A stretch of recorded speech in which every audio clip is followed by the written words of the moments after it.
한마디를 딱 하자면? 뭐 사랑한다는 말 밖에는 뭐더 할 상처가 있는 아이들을 보호하시거나 반려하시는 가족들은 다 느끼시는 부분일 텐데, 처음에는 아이들이 받은 상처를 당연히 이해하고 인내하고 하겠지만, 이 녀석들이 저희가 이만큼 노력하고 이렇게까지 했는데도 아직도 상처가 많은 모습을 보여줬을 때 그게 상처가 없지는 않더라고요. 내가 정말 이렇게까지 했는데 얘가 아직도 마음을 못 여네, 내가 어디가 더 부족하지, 이거를 깨는 게 1년 반이 넘게 걸렸던 것 같아요. 그래서 저희 첫째 같은 경우는 지금 이제 같이 산 지 3년이 넘었는데도 아직도 저희가 빗질을 못해요. 하남 개농장에서 바깥에서 이제 아이들 도살하는 걸 다 봤던 친구여서 몸에 물건이 닿는 거를 정말 혐오를 넘어서서 너무너무 무서워해요. 그래서 이 녀석 같은 경우는 아직도 샤워나 목욕을 할 때 빌면서 들어가요. 그리고 한 명이 들어가서 이제 소리 날 때마다 괜찮아? 물었어?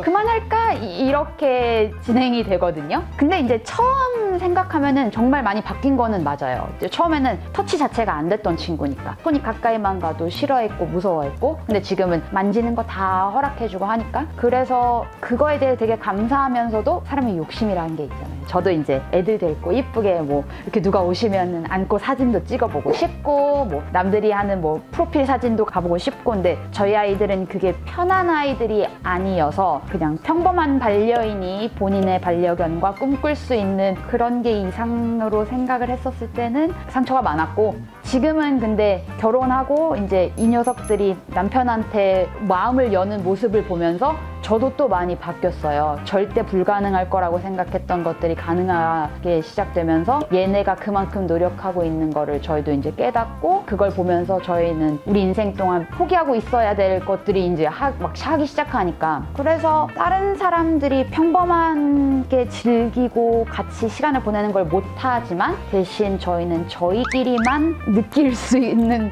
그런 고마움과 즐거움이 있는 것 같아요. 첫째가 사실 빗질도 못하고 물도 엄청 무서워서 사실 씻기는 것도 되게 어려운데, 작년 겨울엔가 드디어 한 2, 3년 만에 다른 강아지들은 손이라는 게 되게 쉬울 수도 있지만 첫째는 아예 사람 닿는 것 자체가 되게 두려우니까, 결혼하고 계속해서 저도 막 맨날 노력을 하니까 일단 해보고 어느 순간 갑자기 하더라고요. 근데 그때 되게 남들은 뭐 손 가지고 할 텐데 저희는 둘 다 울었어요. 와, 이게 되는 강아지였어? 막, 너가 드디어 이런 걸 하는구나. 막.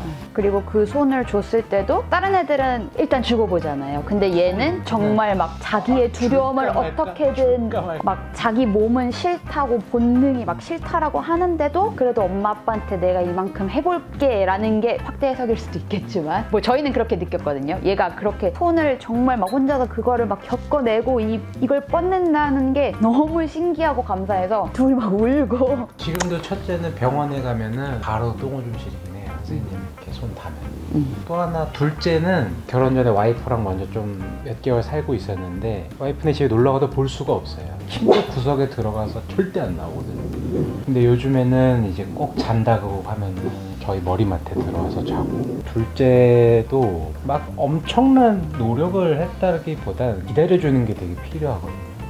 그냥 막 욕심 안 부리고 한참 기다리니까 어느 순간 이제 와이프한테 하던 것처럼 막 저한테 와서 막 꼬리치 자기 만지라고 하고, 다견 가정이고 또 거기다가 저희 애들이 구조된 애들이기도 하고 하니까 걱정들 하시는데, 오히려 다견 가정이 되니까 애들이 걔들끼리 스스로 배우고 스스로 좀 치유되는 게 있더라고요. 그러니까 사람이 아무리 노력해도 걔들끼리 해줄 수 있는 거를 다 못 채워주더라고요. 그러면서 애들의 그 트라우마가 점점 극복되는 속도도 빨라지고, 그러다 보니까 다 자연스럽게 저희한테도 좀 마음 여는 속도도 좀 빨라지고 하더라고요. 일단 얘네를 한 단어로 표현을 하자면 제 삶이라고 하면 될 것 같아요. 일단 이 첫째 녀석을 만나면서 이런 이제 구조 활동이나 이런 구조견들을 많이 만나기 시작했고, 얘네랑 같이 살기 시작했고, 그리고 이런 친구들을 더 많이 만나게 됐고, 그래서 어떻게 보면 인생의 전환점이라고 볼 수도 있는데, 지금 이제 4년 차가 지나면서 느끼는 게, 그 전에 모르고 있었던 약간 삶의 방향을 찾은 첫째 같은 경우도 원래는 입양을 보내려고 했던 아이인데, 너는 내가 아니라 꼭 데리고 살고 싶어 이렇게 온 게 아니라 갈 곳이 없어서 우리 집을 왔다가 오니까 이런저런 문제 행동이 발견이 돼서 어디를 못 간 거예요. 그래서 이 녀석을 데리고 살았는데 이렇게 어려운 아이들을 겪어본 게 얘 말고는 그전에는 농장에서 잠시 이렇게 봉사했을 때 봤을 때지 집에서 데리고 살았던 적은 없었거든요. 근데 얘랑 사는 게 당연해지고 얘가 내 아들이 되다 보니까 그냥 이 구조일도 당연해지고 그래서 하던 거 다 그만두고